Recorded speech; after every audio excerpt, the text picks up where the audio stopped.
Yahoo! Welcome back, trainers and collectors. It is your favorite Poke Plumber. Ladies and gentlemen, today's Poke Plumber's pick of the day is going to be a Pop 750 card. Ladies and gentlemen, you have a 13% gem rate when it comes to the Arceus V Black Star promo. As you can see, huge shout out to one and only Cool Trainer Ryan for hooking it up with this card. Everybody knows that the Arceus V figure collection box is my favorite collection box. And guys, I believe I cracked 2 cases open back in the 6er era, and I didn't grade 110. So now I finally have one in my collection. Really excited. It's just such a nice looking Arceus V. Shout out to one of the god of Pokemon. The god of Pokemon. Like, it doesn't get better than that. But welcome back, trainers and collectors. It is your favorite Poke Plumber, flushing out the latest news and the hobby updates. Whether it's breaking leaks, rare finds, or market trends, I got the tools to keep your collection growing and your profits flowing. Woo! What's going on, everybody? Welcome back. Hope everybody's doing well. Happy Monday. Ladies and gentlemen, this is your last chance to enter the booster box giveaway. All you have to do is like, comment, subscribe, hit that little bell notification, say it with me now, to enter your chance to win a pitch black booster box. If it's free, it's for me. Shout out to the one and only Logan's Pokeship for supplying the acrylic. Code Plumber5, link in the description below. But what is up, everybody? We got a couple things to talk about. Not going to make this a negative episode. We know the market's down. We know slabs are dropping 20, 30%. We know it's crashing and burning, and so many vendors are leaving the hobby.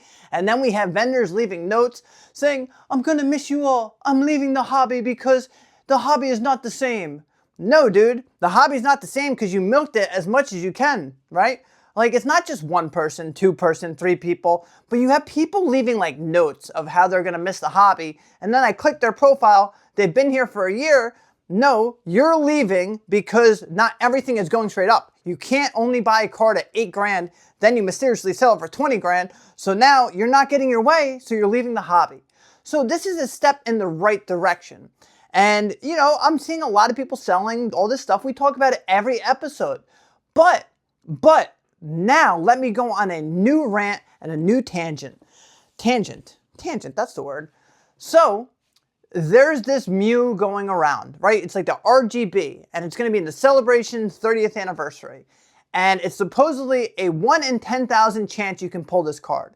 So there's going to be the blue, which is the Mew. The red is going to be the Pikachu, and then the green is going to be a Mewtwo. And everyone's like, whoa, how come there's only one out there? Is it really that hard to pull? Now, the thing is, if this is real, it looks like a cross between like Dragon Ball and a One Piece red manga, and you like fuse them together, fusion, huh? And this is the card that you get, is this Mew. And yes, it's special, but now this is where I get angry at Pokemon. Listen, you have One Piece, they make the manga rares really hard in boxes or whatever, right? It takes like, I think like 3 or 4 cases until you can hit one. And then I think like a case can potentially be mappable, but that's not what I'm saying. A long time ago, we talked about how Pokemon needs collection boxes, how Magic was doing it right. They did a collector's booster that'll have serialized cards or really hard to pull cards that you only can get out of a collector booster. But then you have play boosters where you can get the other hits, the other rarities, and it's nice and cheap. We said for a long time that Pokemon needs collector boosters because it's gotten to the point where a booster box comes out and it's just not affordable. I mean, we have ETBs coming out that, you know, people from distro are paying, I don't know, it depends on the set, $31. And then they're selling it for $180. All right, that's a different story. That's ETBs, that's specialty sets. But then you have the booster boxes coming out and they're like pre-selling at $270, $280. Pokemon can fix this if they put a collector's booster out there. If they make a collector's booster for the whales, and then the play boosters for the collectors, right? The players. So then you have not everybody divided and everyone can enjoy the product. Them doing this with a set that people are saying the numbers aren't enough, even though there's so many SKUs. You know how that goes. People just want to make the most money, right? We'll never know the truth. Like, I've talked to 3 different people. I know their allocations, and they're pretty strong. But then you hear other people saying their allocations aren't strong, so you don't know what it is. But where I'm going with this is you have mayhem. Yes, things are cooling. Yes, people are going crazy, but maybe they're saving up to the 30th. Maybe they're saving up for Delta Rain, which we saw an illustration rare of a Groudon. It was really cool. It had like the lava around it. And then you saw illustration rare of a Growlithe, which is nice. So, I mean, we're going to have cool, we know like a couple cool cards so far, right? We don't know everything, but Delta Rain's going to have hype. But before we get there, the 30th, if Pokemon does this, and essentially has a serialized card, it's like you think we're heading down, then we're going up, then we're going down, then we're going up, and it's just like so many people have been priced out. So many people have been leaving, but I just think it's so bad for the hobby. I think that this, it's not bad for the hobby. Yeah, it is.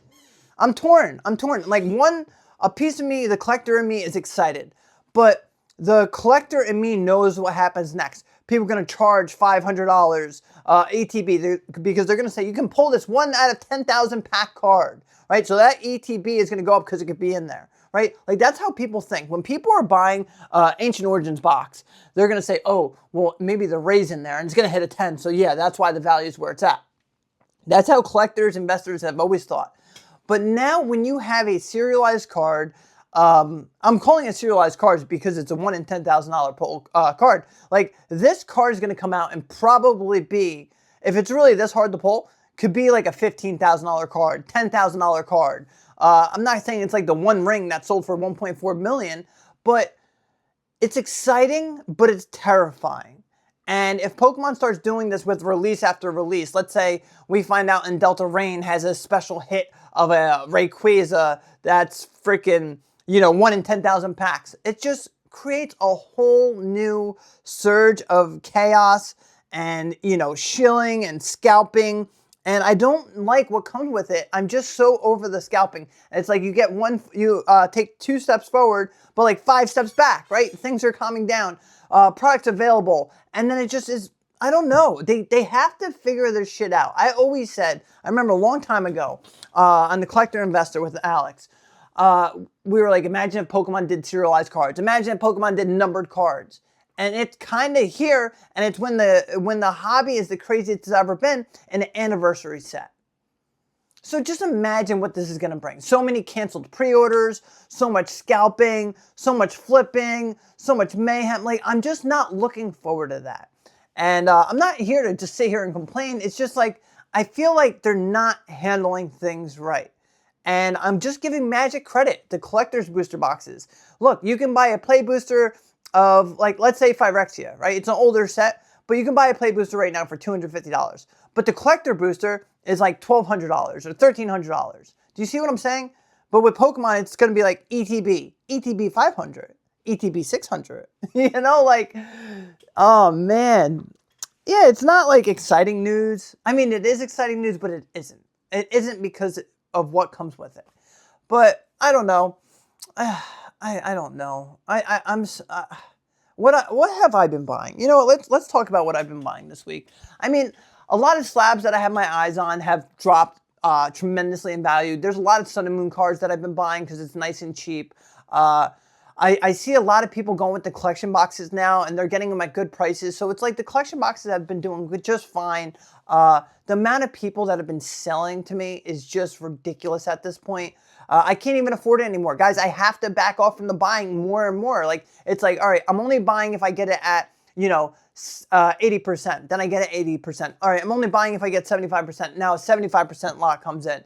And it's just like, I can't keep up with it. Like, I still have like 4 lots I never even sold. So pay attention to my Facebook my Instagram this week, my MySpace this week. No, pay attention to my Instagram this week because I have to sell these lots. They probably dropped in value, but I have so much stuff just sitting there and I've been lazy and I haven't put in the work. It was when I bought those lots with my brother and they just sat there and sat there and sat there. But see, that's the thing.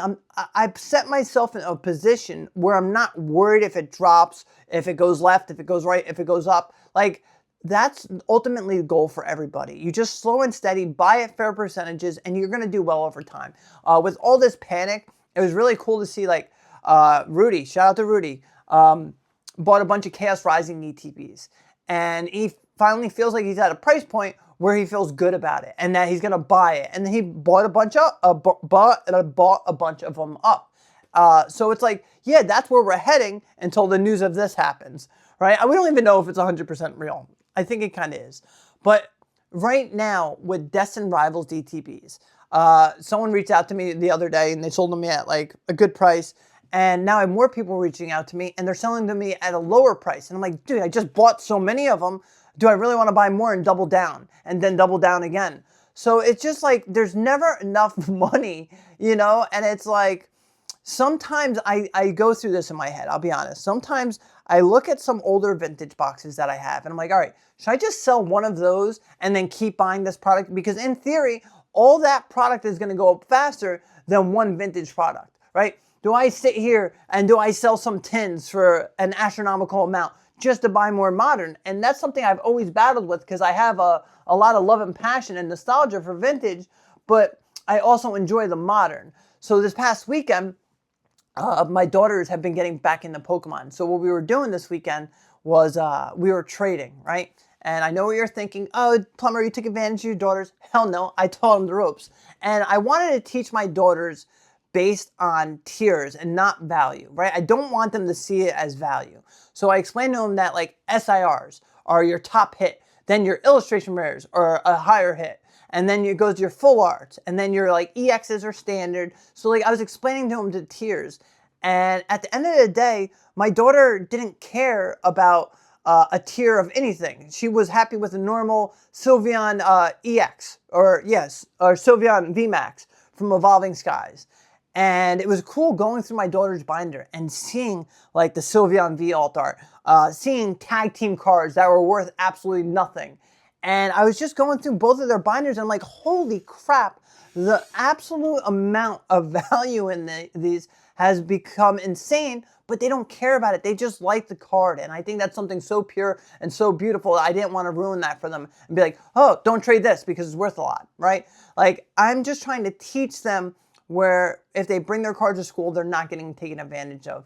So we had a fun week this week, just, you know, opening Pokemon packs, you know, building their binders together, building a master set with them. It's just been like, that's what I love about Pokemon. In these stressful times, I found something to do with my daughters that we could sit there and enjoy. And then we're opening packs and we're building a master set of Pitch Black. Like, that was fun for me. That was enjoyable for me. And the thing is, like, those packs didn't break the bank. So that's why I was excited about where this hobby's heading. But now when the 30th comes, it's like just going to be chaos. Like, this is why I think the collector booster box and the normal booster box is so important, because you need to have these kids in the hobby. I know people say, screw the kids, who gives a shit about the kids? But I do, right? These kids are what's going to keep this hobby growing, not a bunch of 35-year-old dudes, right? Because we're going to get old, and then, you know, these little kids are going to be like, oh, I couldn't even open Pokemon in my day, so I have no nostalgia for it. So Pokemon needs to differentiate a collector's booster with a normal booster, and I'm sticking to that because there needs to be affordable product. When a Magic set comes out, collector boosters are $500-$600. The plays are $100. It's essential. Pokemon has to figure that out.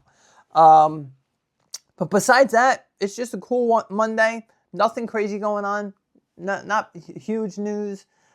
Sun and Moon slabs are cheap when you're looking in the right area. So look at the arts. Pick the arts. Look at illustration rares. Illustration rares are affordable. You just have to look through set lists. Slabs have dropped. I told you they were really volatile. Grab the ones that have dipped 30-40% in the past month. But anyways, I'm making this a short episode today. I'm not doing an opening. I just wanted to make this nice and quick today because it's really late. I've been playing Pokemon Go all day. Got home late. Finished watching My Hero. I finally finished the 8th season. I'm done. It was solid. It was solid. Dragon Ball still has my heart, though. But let me know any animes you guys think I should watch. I'm like so deep in One Piece, but I get so bored of it because I watch all the filler episodes. I can't skip them. So like Bleach, I started, but then like it's tough. It's tough. Maybe JJK. I watched a little bit of JJK like the first season, so maybe JJK. Maybe I finished that one. I don't know. Give me an anime to watch, guys. I'm just curious. But like I said, short, sweet episode. Destined Rival, great. Surging Sparks, great. Temporal Forces, great. Mega Evolution Base, great. Brilliant Stars, great. Ultra Prism, great. Fusion Strike, great. Lost Origin, great. Chilling Reign, great. Silver Tempest, great. Astral Radiance, great. Brilliant Stars, great. Brilliant Stars, great. Brilliant Stars, insane. Brilliant Stars, the best. Cosmic Eclipse, even better. P.S. Fates Collide, still undervalued.